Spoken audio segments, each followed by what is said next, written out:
TDP ప్రభుత్వం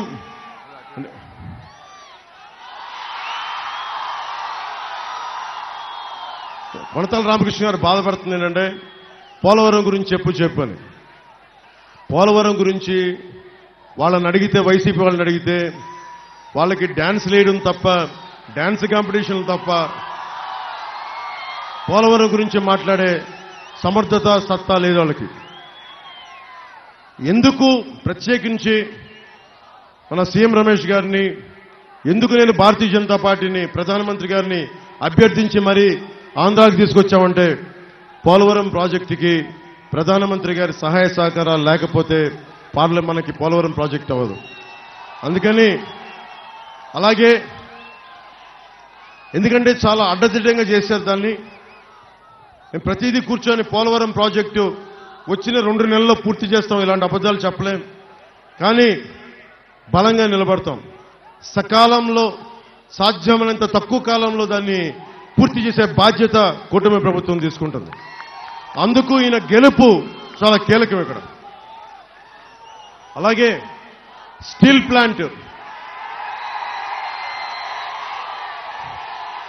plant గురించి అడుగుతా ఉన్నారు రమేష్ గారు కూడా.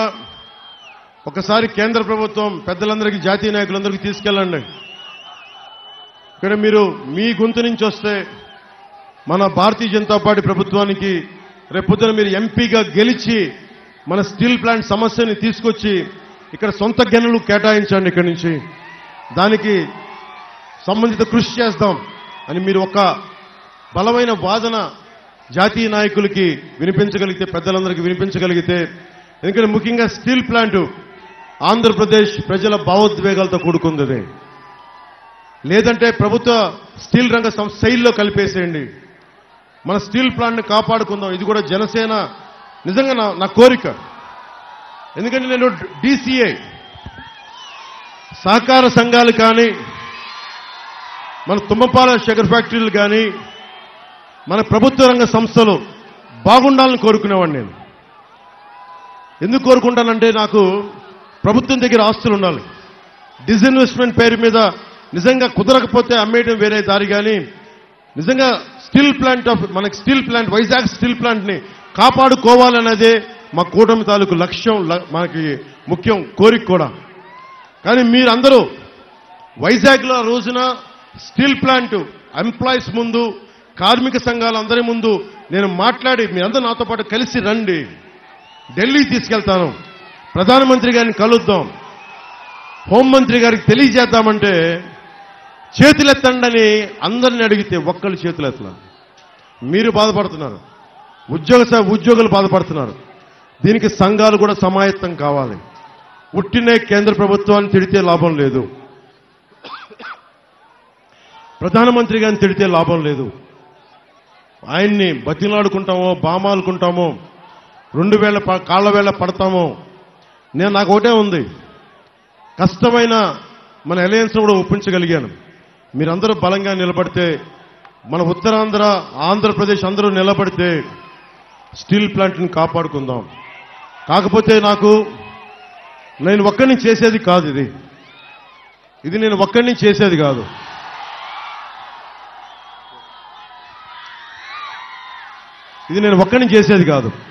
మీరందరూ కలిసి వస్తేనే నేను ఏదైనా చేయగలను. మీరందరూ కలిసి వస్తే స్టీల్ ప్లాంట్ని మనం రక్షించుకునే బాధ్యత మన కూటమి ప్రభుత్వం. కానీ మీరు రావాలి రోడ్ల మీదకి. మీరు రాకపోతే మటుకు స్టీల్ ప్లాంట్ రక్షించుకోలేము. ఎందుకంటే మీ అందరికీ కూడా బాధ్యత. ఈరోజు నేను ఓట్లు అడుగుతున్నానంటే మీరందరూ ఆలోచించండి, నాకు భవిష్యత్తుకి ఏమవ్వదు. షూటింగ్లు చేస్తే నేను కోట్లు సంపాదించుకుంటాను, నా భవిష్యత్తు ఏమవ్వదు. నేను బలంగా ఉంటాను. నా జోలికి ఏ గూండాగాడు వస్తే కాళ్ళు కీళ్ళు ఇరక్కొట్టేస్తాను. నాకు ఆ భయాలు లేవు. నాకు కళ్యాణ్ గారు పిఠాపురంలో పోటీ చేస్తున్నాడు. 2 రోజులు ప్రచారం చేస్తాడు, 5 రోజులు పడుకుంటాడు. ఎందుకైనా నీకు రాజకీయాలు నాకు అర్థం కాలేదు. జ్వరం వచ్చిందంట, జ్వరం వచ్చి పడుకుంటాడు. 2 రోజులు తిరగగానే జ్వరం వచ్చింది, ఎండగొట్టింది, మళ్ళీ పడుకుంటాడు, హైదరాబాద్ వెళ్తాడు. ఎందుకు మీకు రాజకీయాలు చెప్పండి, నాకు అర్థం కాలేదు. ఆయన అక్కడ లాక్ అయిపోయాడు. రాష్ట్రం అంతా తిరిగే పరిస్థితి లేదు. చంద్రబాబు నాయుడికి తప్పదు కాబట్టి తిరిగేటటువంటి ప్రయత్నం చేస్తున్నారు. తిరిగి వచ్చి మా మీద విమర్శలు చేస్తాడు. ఇంకా చాలా విమర్శలు చేశాడు నా మీద. ఉర్దూల దగ్గరంట 100 రూపాయలు 200 కాజేశానంట, అట్లా 10 లక్షలు కాజేశానంట. నేను ఇరిగేషన్ మంత్రిని బాబు, వాటి కోసం కక్కుట్టి పడాల్సిన అవసరం నాకు ఉంటుందా చెప్పమని అడుగుతా ఉన్నా. నా నియోజకవర్గ ప్రజలందరికీ తెలుసు నేను ఎలా ఉంటానో. డబ్బుల కోసం కక్కుర్తి పడేటటువంటి నీచమైన మనస్తత్వం నాకు లేదు లేదు లేదు అనే విషయం తెలుగుదేశం వారిని అడిగినా కూడా చెప్తారు. బ్రదర్, నారా చంద్రబాబు నాయుడు గుర్తుపెట్టుకోమని మనవి చేస్తున్నా. ఒడ్డిన మహిళ దగ్గర 2,50,000 అయ్యేయడానికి ప్రయత్నం చేశానంట. చాలా సందర్భాల్లో చెప్పా. మళ్ళీ అదే రిపీట్. కింద ఎవరో కాగితం ఇస్తాడు, చదువుతుంటాడు చంద్రబాబు. చంద్రబాబు గారు తెలియదు అసలు ఏం జరుగుతుంది ఇక్కడ. కింద ఎవరో నా మీద కోపం ఉండడు, లెటర్ రాసిస్తే అది చదువుతూ ఉంటాడు. నేను అలా కక్కుర్తి పడేటటువంటి మనస్తత్వం కాదు నాది. నా మీద బురద జల్లాలనేటువంటి ప్రయత్నం చేసిన ఆకాశం మీద ఉమ్మితే ఎవరి మీద పడుతుంది? నీ మీద పడుతుంది. గుర్తుపెట్టుకోమని మనవి చేస్తున్నా. నేను ఈ నియోజకవర్గంలో నన్ను చంద్రబాబు నాయుడు గారు బాగా కక్ష పెట్టాడు. మంచిదే, నాకేం ఐ డోంట్ కేర్. ఎందుకంటే నేను అసెంబ్లీలో కూడా బ్రహ్మాండంగా మాట్లాడతానని, నా మాటకు ఆయన సమాధానం చెప్పలేడని, బయట ప్రెస్ మీట్లో కూడా నేను బాగా మాట్లాడతానని, దానికి సమాధానం కౌంటర్లు ఇవ్వలేరు కాబట్టి నన్ను ఏదో ఒక విధంగా శాసనసభకు రాకుండా అడ్డుకోవాలనేటువంటి ప్రయత్నంతో మా పార్టీలో, కాంగ్రెస్ పార్టీలో ఉన్నటువంటి వస్తాదిని తీసుకొచ్చి నాకు ముందు పోటీ పెట్టారు. అనేక పార్టీలు మారొచ్చినటువంటి వ్యక్తి, నిన్ను అడ్డగోలుగా తిట్టినటువంటి వ్యక్తి. తెలుగుదేశం వాళ్ళు కూడా చెప్తున్నా, ఆయన అన్ని పార్టీలకు కన్నాలు వేశాడు. మీ పార్టీలో కూడా ఉంటాడు అనుకున్నారా?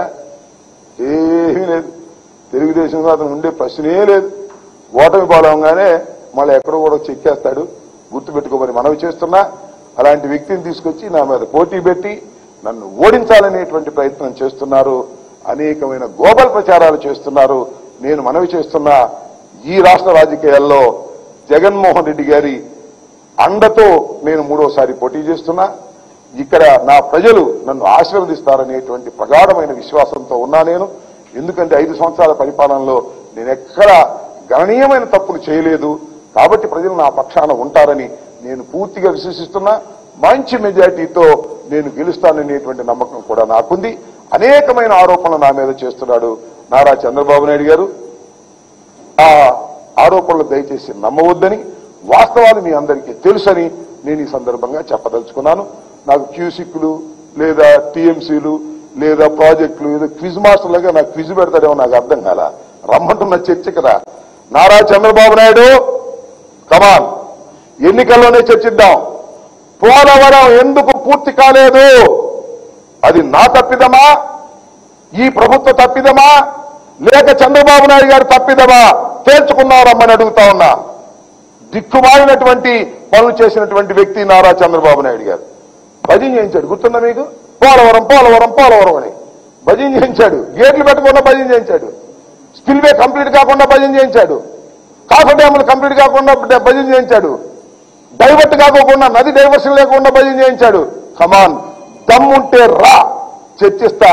పోలవరం నీ అసమర్థత వల్ల, నీ ఆలోచన విధానం వల్ల, నీ డబ్బు కక్కుర్తి వల్ల, ఇప్పుడు మీ మోడీ గారు చెప్పినటువంటి ఏటీఎంగా నువ్వు ఓడుకోవడానికి ప్రయత్నం చేసినందువల్లే పోలవరం దెబ్బతింది.